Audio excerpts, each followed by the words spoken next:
Hello everyone, welcome to the class. आज के इस लेक्चर में हम लोग मिले ये बात करने वाले हैं कि CSIR UGC net life science का क्या सिलेबस है, कौन से सब्जेक्ट होते हैं और उन सब्जेक्ट का क्या सिलेबस है, इसके बारे में देखेंगे। जैसा कि प्रीवियस हम लोगों ने एक लेक्चर देखा था जिसमें हम लोगों ने कंप्लीट इंफॉर्मेशन देखी थी CSIR नेट एग्जाम के बारे में, जिसमें से एक स्ट्रीम से, that is life science stream से, जो CSIR UGC नेट कंडक्ट करवाया जाता है, उसका क्या सिलेबस है इसके बारे में हम लोग देखेंगे। इसी के साथ हम लोगों ने ये ऑलरेडी देख लिया कि कौन स्टूडेंट इस एग्जाम के लिए अपेयर कर सकते हैं।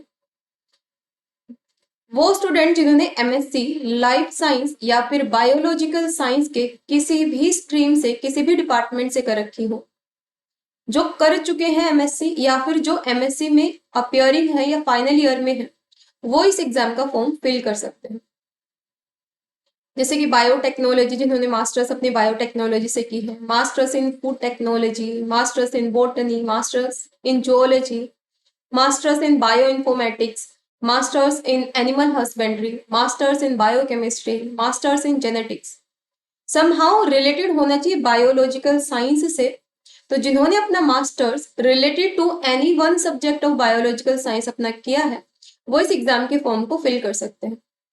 इसी के अलावा अगर आपको और डिटेल में इसके बारे में जानना है, तो आप पहले इसका जो, जहां पर हम लोगों ने इसके बारे में इंफॉर्मेशन देखी थी, इससे पहले का जो लेक्चर है, आप उसको देख सकते हो।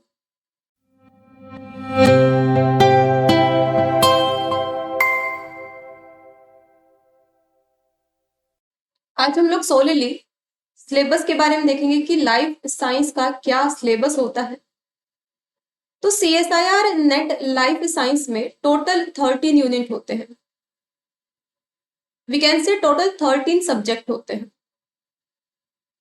कितने सब्जेक्ट्स होते हैं? 13 सब्जेक्ट्स होते हैं, या फिर 13 यूनिट होते हैं। कौन कौन से यूनिट होते हैं? पहला, molecules and their interaction relevant to biology, जिसको हम लोग बेसिक लैंग्वेज में बायो केमिस्ट्री भी कहते हैं। दूसरा, सेल्यूलर ऑर्गेनाइजेशन, जिसको हम लोग बेसिक लैंग्वेज में सेल बायोलॉजी भी कहते हैं। Third one is fundamental process. Third subject होता है फंडामेंटल प्रोसेस, जिसको हम लोग मोलिकुलर बायोलॉजी भी कहते हैं। फोर्थ यहाँ पर है cell communication and cell signalling. Fifth subject यहाँ पर है डेवलपमेंटल बायोलॉजी। सिक्स्थ है यहाँ पर सिस्टम फिजियोलॉजी, यानी कि प्लांट फिजियोलॉजी। सेवेंथ है यहाँ पर एनिमल फिजियोलॉजी। एट्थ सब्जेक्ट आपका है यहाँ पर इनहेरिटेंस बायोलॉजी, जिसको आप लोग जेनेटिक्स भी कहते हो। नाइन्थ है यहाँ पर diversity of life form. 10th है यहाँ पर इकोलॉजिकल प्रिंसिपल, जिसको आप लोग इकोलॉजी बोलते हो। 11th यहाँ पर है evolution and behaviour, that is जिसको हम लोग इवोल्यूशन बोलते हैं। 12th अप्लाइड बायोलॉजी, और 13th जो सब्जेक्ट है हमारा वो है मेथड्स इन बायोलॉजी, जिसको हम लोग टेक्निक्स भी बोलते हैं। तो टोटली 13 सब्जेक्ट हमारे होते हैं CSIR नेट लाइफ साइंस के एग्जाम में। अब इनका सिलेबस देख लेते हैं। पहले बात करते हैं हम लोग molecules and their interaction relevant to biology, जो कि हमारा यूनिट 1 है। इसको क्या कहा जाता है? बेसिक लैंग्वेज में आप लोग इसको बायो केमिस्ट्री भी बोलते हो,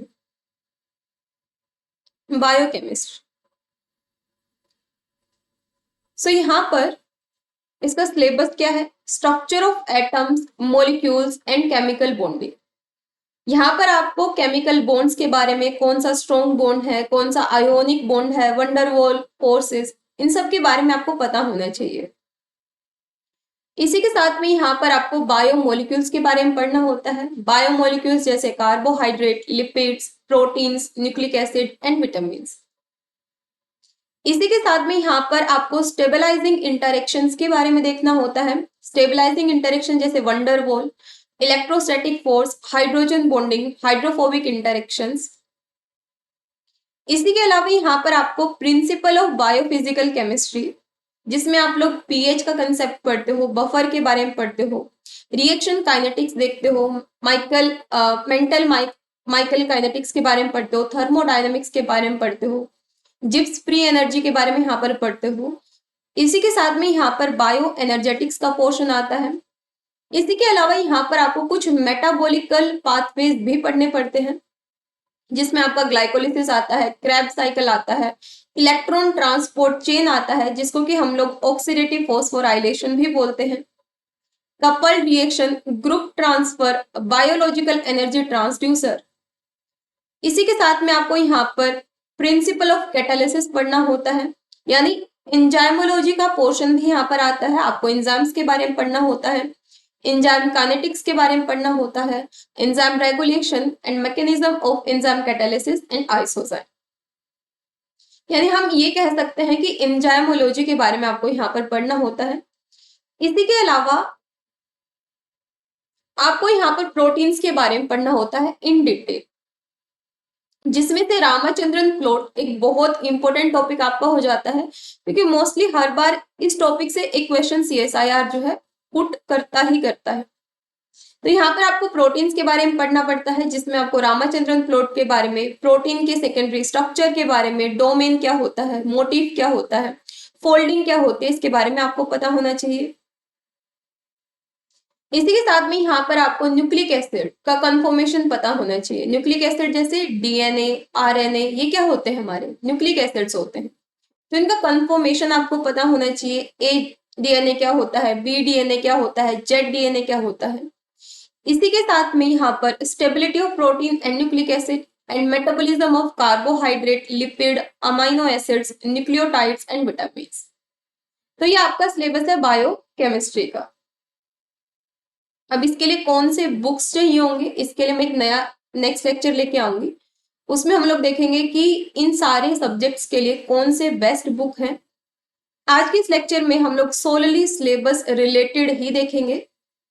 सेकेंड हमारा सब्जेक्ट है सेल्यूलर ऑर्गेनाइजेशन, जिसको कि आप लोग सेल बायोलॉजी भी बोलते हो। सेल बायोलॉजी, इसमें आपको क्या क्या करना होता है, मेम्ब्रेन स्ट्रक्चर एंड फंक्शन के बारे में आपको करना होता है, यानी आपको सेल मेम्ब्रेन का कंप्लीट स्ट्रक्चर पता होना चाहिए, क्या फंक्शन वो परफॉर्म करती है उसके बारे में आपको पता होना चाहिए। इसी के साथ में यहाँ पर आपको structural organisation and function of intracellular organelles, जो सेल के अंदर ऑर्गेनेलिज होते हैं जैसे ribosome, mitochondria, cytosol, Golgi apparatus, इनके बारे में आपको पता होना चाहिए। इनका फंक्शन क्या होता है, इनका स्ट्रक्चरल ऑर्गेनाइजेशन क्या होता है, इसके बारे में आपको पता होना चाहिए। इसी के अलावा यहाँ पर आपको जीन्स के बारे में पता होना चाहिए, क्रोमोसोम्स के बारे में पता होना चाहिए, न्यूक्लियोसोम मॉडल के बारे में आपको पता होना चाहिए। ओपेरोन आपका ये क्लियर होना चाहिए। ओपेरोन आप लोग मॉलिक्यूलर बायोलॉजी में भी इसको देखते हो, ओपेरोन से हर बार एक क्वेश्चन रहता ही रहता है। इसी के अलावा आपको सेल साइकिल और सेल डिवीजन के बारे में पता होना चाहिए, और यहाँ पर सेल बायोलॉजी के पोर्शन में माइक्रोबायोलॉजी को भी इंक्लूड कर दिया गया है।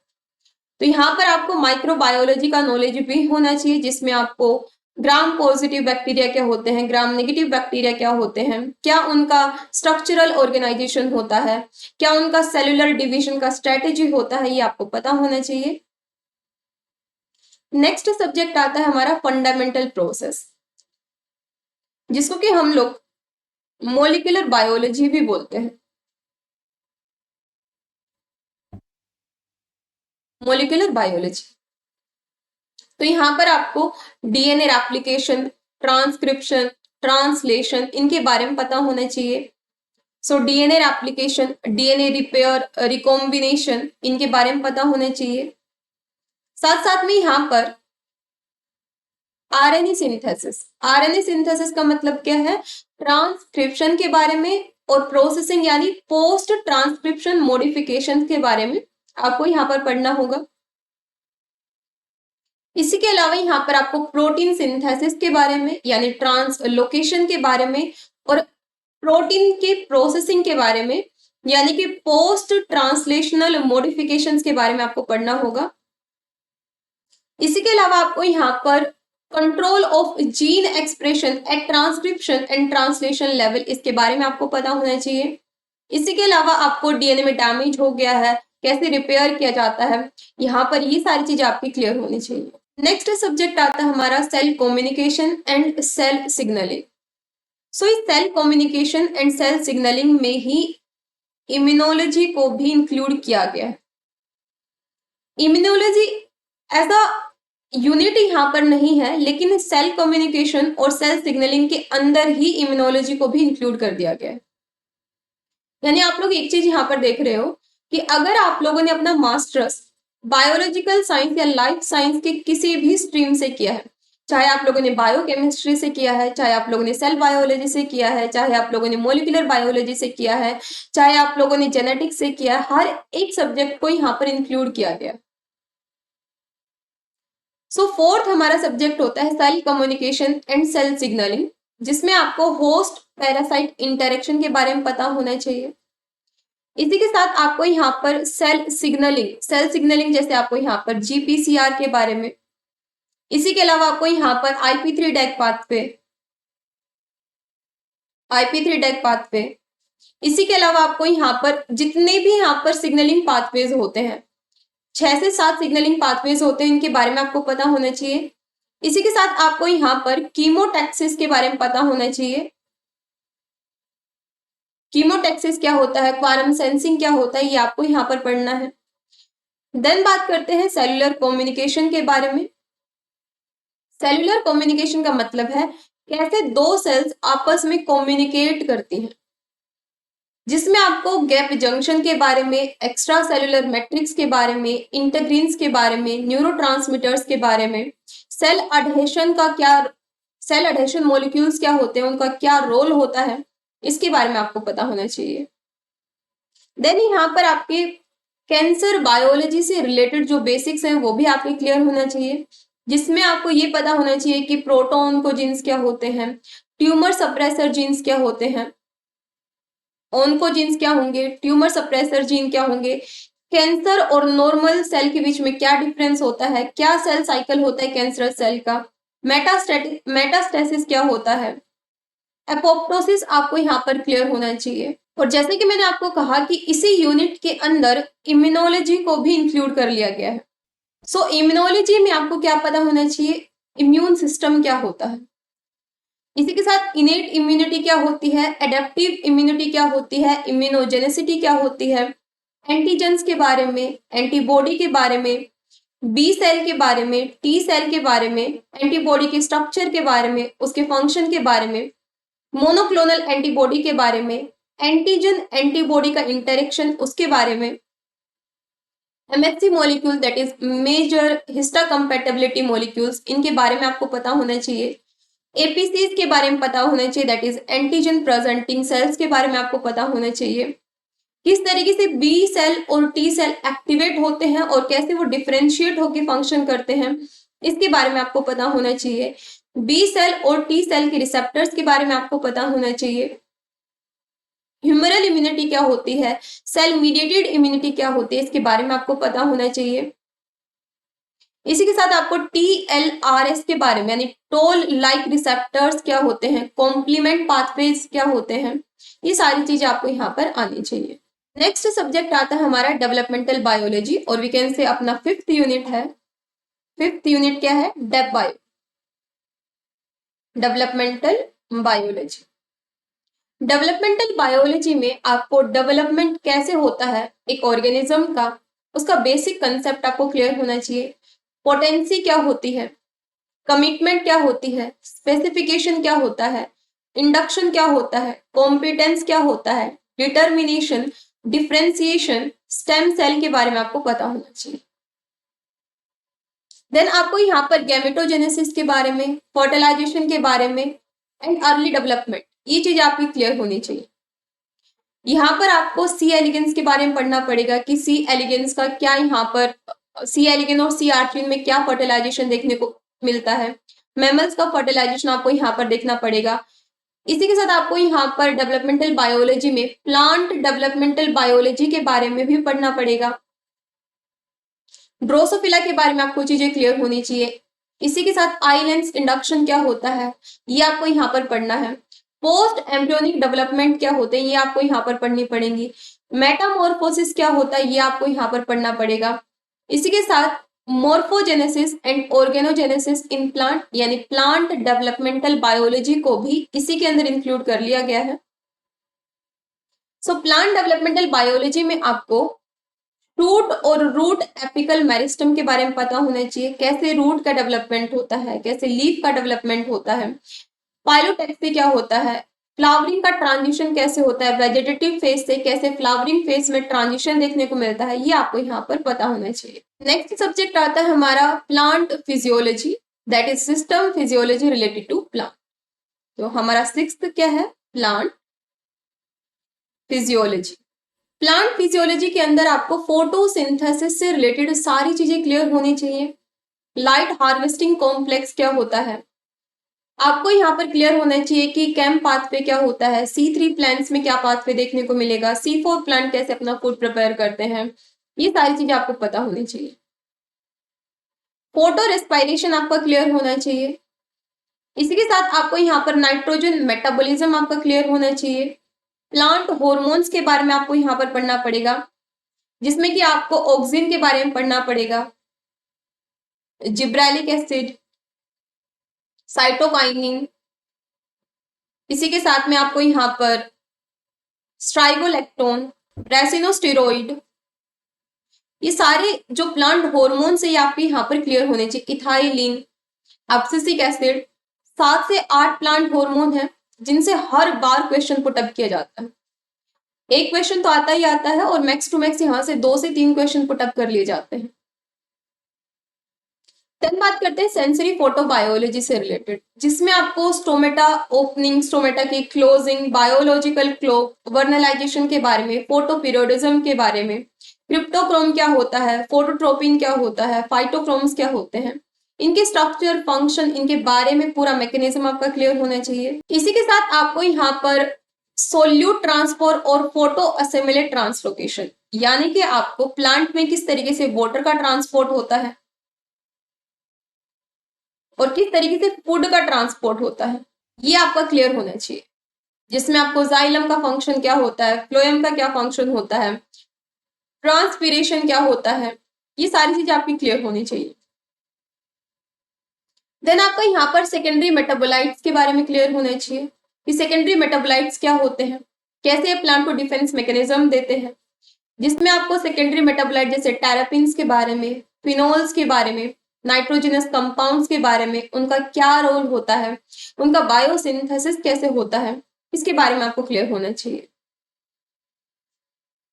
देन स्ट्रेस फिजियोलॉजी में आपको, क्योंकि स्ट्रेस जो है वो बायोटिक स्ट्रेस भी हो सकता है, ए बायोटिक स्ट्रेस भी हो सकता है प्लांट को। बायोटिक जैसे कोई पैथोजन या इंसेक्ट की वजह से प्लांट को खतरा है। एबायोटिक जैसे कि वाटर अगर ज्यादा है या वाटर की कमी है, पानी की कमी है, टेम्परेचर ज्यादा है या टेम्परेचर कम है, तो एबायोटिक स्ट्रेस और बायोटिक स्ट्रेस दोनों से ही प्लांट को सफर करना पड़ता है। तो इनके बारे में आपको यहाँ पे क्लियर होना चाहिए। नेक्स्ट आता है हमारा एनिमल फिजियोलॉजी, जो कि अपने आप में बहुत लेंथी यूनिट है। इसमें आपको ब्लड और सर्कुलेशन के बारे में क्लियर होना चाहिए कि ब्लड वेसल्स क्या होते हैं, ब्लड कॉर्पस्कल क्या होते हैं, फॉर्म्ड एलिमेंट्स क्या होते हैं, प्लाज्मा क्या होता है, ब्लड ग्रुप के बारे में, हीमोग्लोबिन, मायोग्लोबिन के बारे में, ये सारी चीजें आपकी क्लियर होनी चाहिए। आपको यहाँ पर कार्डियोवेस्कुलर सिस्टम के बारे में क्लियर होना चाहिए, जिसमें आपको हार्ट का स्ट्रक्चर पढ़ना पड़ेगा, ईसीजी के बारे में, इलेक्ट्रोकार्डियोग्राफ के बारे में आपको क्लियर होना चाहिए, ब्लड प्रेशर के बारे में आपको क्लियर होना चाहिए। इसी के साथ आपको यहाँ पर न्यूरल और केमिकल रेगुलेशन जो है वो देखना पड़ेगा। रेस्पिरेटरी सिस्टम के बारे में आपको यहाँ पर पढ़ना पड़ेगा। नर्वस सिस्टम जो कि बहुत इंपॉर्टेंट हो जाता है, जिससे क्वेश्चन पूछा ही जाता है हर बार। नर्वस सिस्टम में न्यूरॉन्स क्या होते हैं, एक्शन पोटेंशियल क्या होता है, माइलिनेटेड नॉन माइलिनेटेड शीट का क्या डिफरेंस देखने को मिलता है न्यूरॉन्स में, ये आपको क्लियर होना चाहिए। सेंस ऑर्गन के बारे में यानी ईयर, आई, इनके बारे में आपको क्लियर होना चाहिए। एक्सक्रीटरी सिस्टम आपका क्लियर होना चाहिए कि किस तरीके से किडनी फंक्शन करती है, कैसे यूरिन का फॉर्मेशन होता है, किस तरीके से यहाँ पर वाटर का बैलेंस देखने को मिलता है, ये चीजें आपकी क्लियर होनी चाहिए। इसी के साथ thermo regulation, stress and adaptation, and main आता है यहाँ पर डाइजेस्टिव सिस्टम। डाइजेस्टिव सिस्टम में आपको ये देखना है कि किस तरीके से इंटेस्टाइन में एब्जॉर्प्शन देखने को मिलता है, एनर्जी बैलेंस क्या होता है, बीएमआर क्या होता है, बेसल मेटाबॉलिकल रेट क्या होता है, ये आपको क्लियर होना चाहिए। आपको एंडोक्राइन सिस्टम और रिप्रोडक्टिव सिस्टम के बारे में क्लियर होना चाहिए। एंडोक्राइन सिस्टम में जिसमें आप लोग हाइपोथैलेमस कैसे रेगुलेट करेगा पिट्यूटरी ग्लैंड को, और पिट्यूटरी ग्लैंड से किस तरीके से रेगुलेशन देखने को मिलता है एंडोक्राइन ग्लैंड का, वो आपको यहाँ पर पढ़ना है। मेल रिप्रोडक्टिव और फीमेल रिप्रोडक्टिव सिस्टम के बारे में आपको यहाँ पर क्लियर होना चाहिए। देन आता है इनहेरिटेंस बायोलॉजी, जिसको कि आप लोग जेनेटिक्स के नाम से भी जानते हो। मेंडेलियन प्रिंसिपल के बारे में कि क्या होता है डोमिनेंस, लॉ ऑफ डोमिनेंस, क्या होता है लॉ ऑफ सेग्रीगेशन, क्या होता है इंडिपेंडेंट असॉर्टमेंट, ये आपको क्लियर होना चाहिए।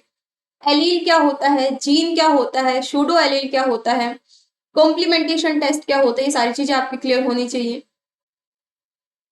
Codominance, incomplete dominance, gene interaction, pleiotropy, genomic imprinting, penetrance, expressivity, phenocopy क्या होता है, ये चीजें आपकी क्लियर होनी चाहिए। Tetrad analysis, that is gene mapping method है ये, जो कि बहुत इंपॉर्टेंट है। Tetrad analysis, mapping with molecular markers, molecular markers के बारे में आपको क्लियर होना चाहिए। आरएफएलपी क्या होता है, आरएपीडी क्या होता है, एएफएलपी क्या होता है, ये आपको क्लियर होना चाहिए। एक्स्ट्रा क्रोमोसोमल इनहेरिटेंस, जिसमें आपको इनहेरिटेंस माइटोकॉन्ड्रिया के बारे में पढ़ना, आपको यहाँ पर मैटरनल इनहेरिटेंस के बारे में आपको यहाँ पर पढ़ना पड़ेगा। माइक्रोबियल जेनेटिक्स आपकी क्लियर होनी चाहिए, जिसमें आप ये पढ़ोगे कि किस तरीके से ट्रांसफॉर्मेशन, कॉन्जुगेशन क्या होता है, ट्रांसडक्शन क्या होता है, ये आपको यहाँ पर पढ़ना है। पेडिग्री एनालिसिस के बारे में आपको यहाँ पर पढ़ना पड़ेगा। और पेडिग्री जो है ये भी बहुत इंपॉर्टेंट टॉपिक है। लोड स्कोर आपको यहाँ पर देखना है।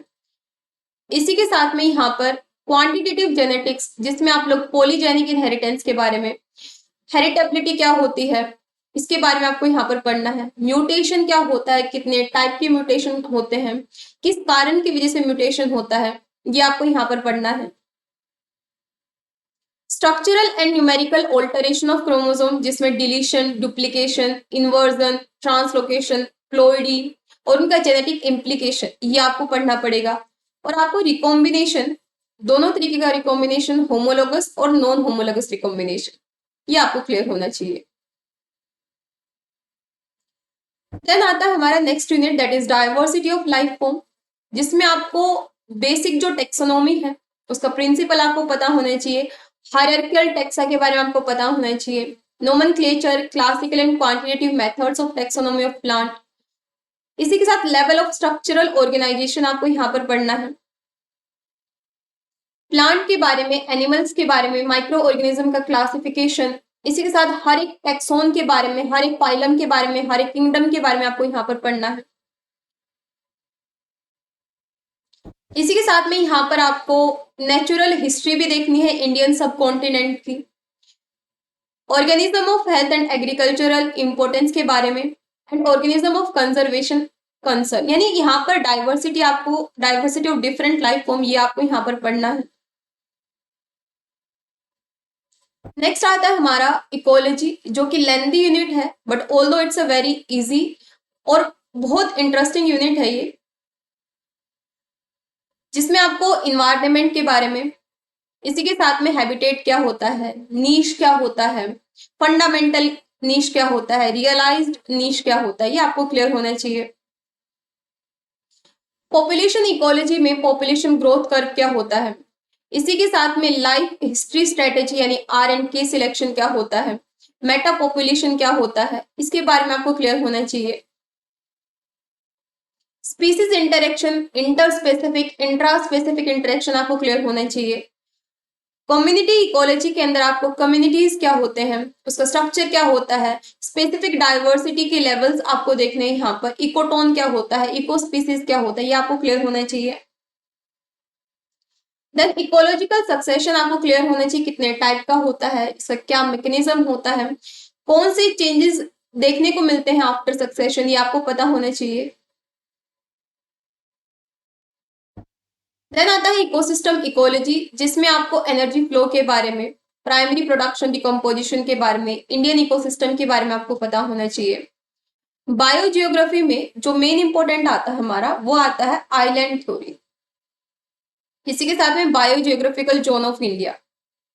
अप्लाइड इकोलॉजी बहुत इंटरेस्टिंग और बहुत इजी है ये हमारा, जिसमें आपको इन्वायरमेंटल पोल्यूशन के बारे में पढ़ना है, बायोडाइवर्सिटी के बारे में आपको पढ़ना है। यहाँ पर कंजर्वेशन बायोलॉजी में आपको कंजर्वेटिव स्पीसीज के बारे में आपको पढ़ना होगा, फ्लैगशिप स्पीसीज क्या होते हैं, इन सब के बारे में आपको यहाँ पर पढ़ना होगा।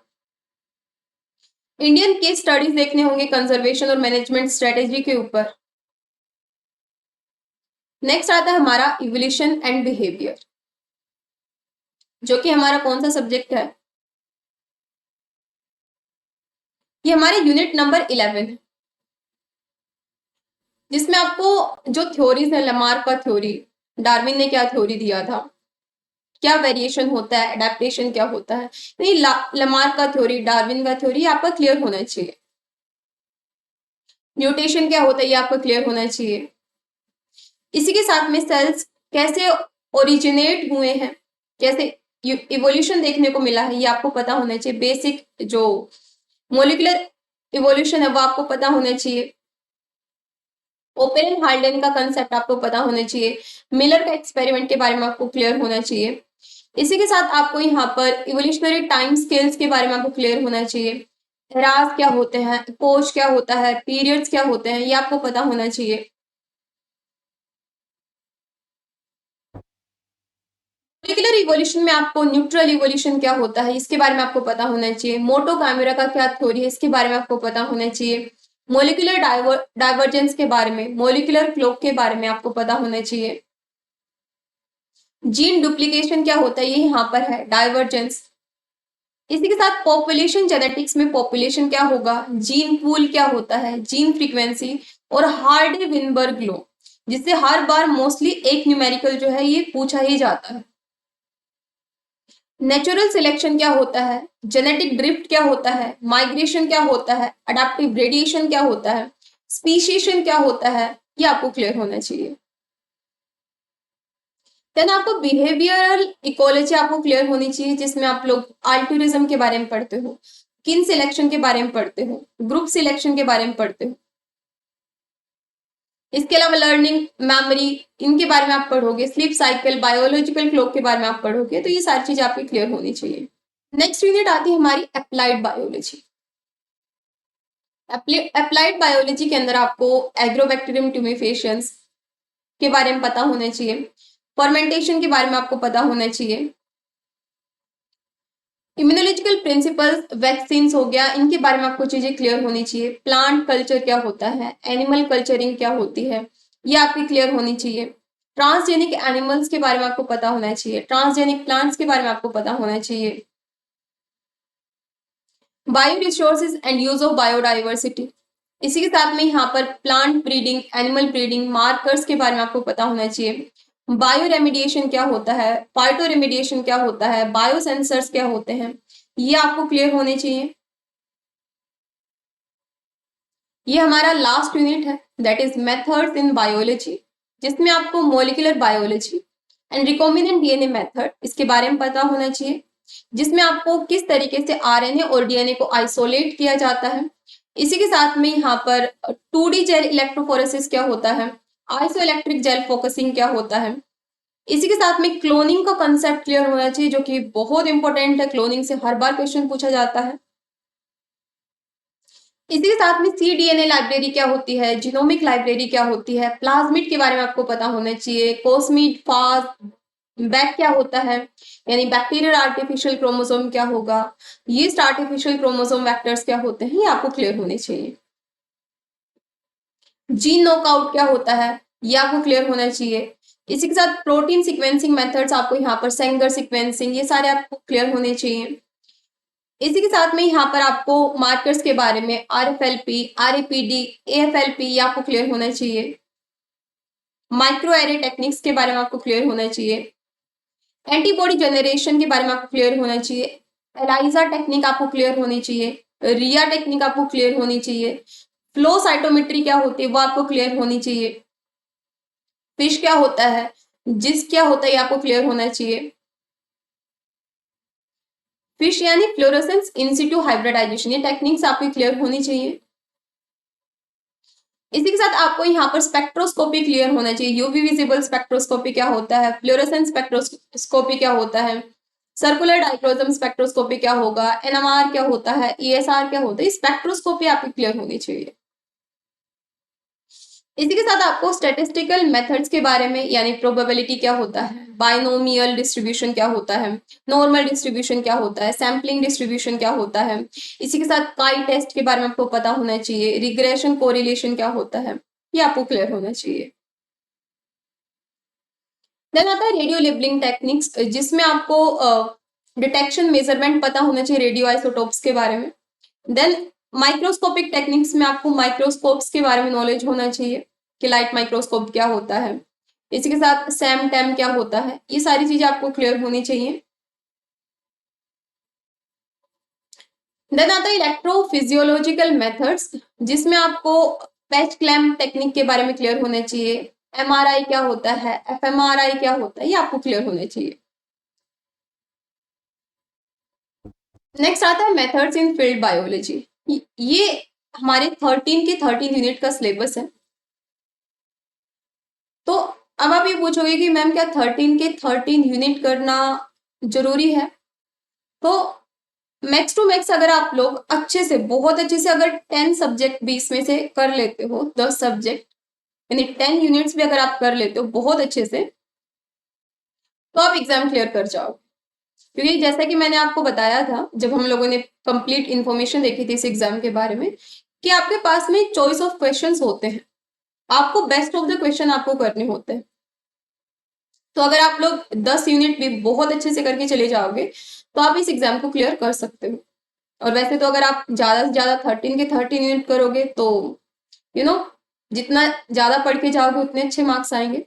लेकिन अगर आप 10 सब्जेक्ट बहुत अच्छे से कर लेते हो तो डेफिनेटली आप लोग इस एग्जाम को क्लियर कर सकते हो। So thank you so much everyone. Next lecture में हम लोग ये देखेंगे कि इन 13 के 13 सब्जेक्ट के लिए आप लोग कौन से बुक्स को रेफर कर सकते हैं, कौन से बुक से एग्जाम में क्वेश्चन पूछे जाते हैं, तो उनके बारे में बुक लिस्ट देखेंगे हम लोग इसके बारे में।